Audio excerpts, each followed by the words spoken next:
চাঁদা না দেওয়ার কারণে সোহাগের জীবন হলো কাল। সোহাগে এই পৃথিবী থেকে চলে গেল। আসলে সোহাগের এই দোষ ছিলটা কি?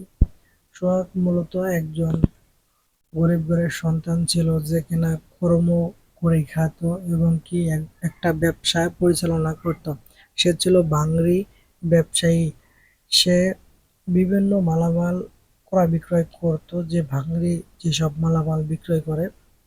তো এক পর্যায়ে সে একটা দোকান থেকেই তার পরিবার ফ্যামিলি গুলো চালাচ্ছিল। তো এই থেকেই তার সংসার চলে। তো এখন এই সন্ত্রাসী কর্মকাণ্ড বাহিনীগুলো তার কাছে 2 লক্ষ টাকা চাঁদা চায়, যার কারণে সে দিতে অস্বীকৃতি জানায় বলে এই কর্মকাণ্ডটি ঘটে। পুরাতন ঢাকায় গত বুধবার মিডপয়েন্ট মেডিকেল কলেজ হাসপাতালের সামনে ব্যস্ত সড়কে প্রকাশ্যে হত্যাকাণ্ড ঘটে। হত্যার আগে সোহাগকে ডেকে নিয়ে যাওয়া হয়। এরপরে তার শরীরের সমস্ত পোশাক খুলে ফেলা হয়। ইট-পাথর টুকরো দিয়ে আঘাত করে মাথায় ও শরীরের বিভিন্ন অংশে থেতলে দেওয়া হয়। এই পর্যায়ে তাকে বিবস্ত্র বানিয়ে তার প্রকাশ্যে রাস্তায় ফেলে চারপাশের মানুষজন দেখতে থাকে।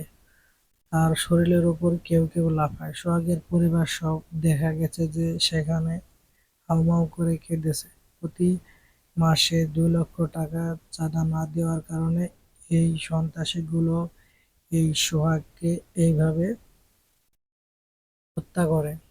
এই ঘটনায় বাংলাদেশের বিভিন্ন জায়গায় আন্দোলন সংগ্রাম চলছে। যুবদল এভাবে থামতে হবে, চাঁদাবাজি আর কতদিন, বিভিন্ন স্লোগানে বাংলাদেশ এখনো সোহাগের যে ঘটনাটি ঘটে গেল সেই বিষয়ে তারা সংগ্রাম করছে, যেন বাংলাদেশের প্রত্যেকটা মানুষের জাগ্রত করছে, যেন সামনে এই দিনগুলো আর না ঘটে।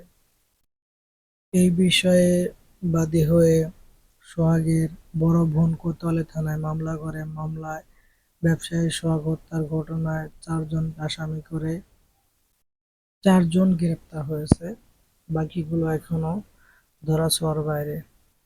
তো এই গল্পটি আপনি কিভাবে নিচ্ছেন? ভিডিওর কমেন্ট বক্স খোলা আছে, অবশ্যই লিখবেন।